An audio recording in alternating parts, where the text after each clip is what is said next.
Estem a l'exposició dels 150 anys de la Creu Roja a Barcelona.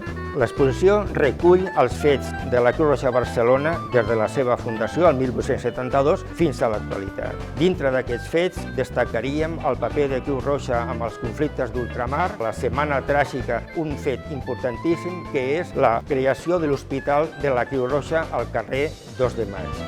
El següent fet que hem de destacar és el paper de la Creu Roja a la Guerra Civil Espanyola. Va ser per primera vegada a la història que es van crear dos Creus Roges en un sol país. El paper que va tindre el Comitè Internacional va ser essencial per evitar un conflicte, perquè l'objectiu d'ell era aconseguir aturar els afusellaments i aconseguir un corredor humanitari.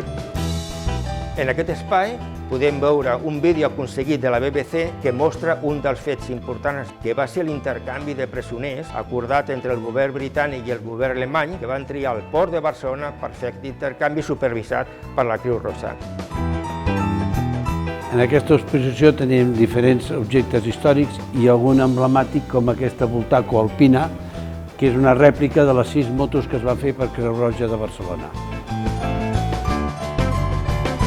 En els últims fets més recents, el paper de la Creu Roja ha estat essencial, amb atemptats com el d'Hipercor i l'atemptat de la Rambla al 2017. Som a l'espai dels voluntaris de Creu Roja. En ell veurem tot el treball que realitza la Creu Roja avui en dia. Aquest treball no es podria realitzar sense aquests voluntaris. Des de la infància, joves, amb gent necessitada, amb persones grans, amb persones migrades, amb la població en general.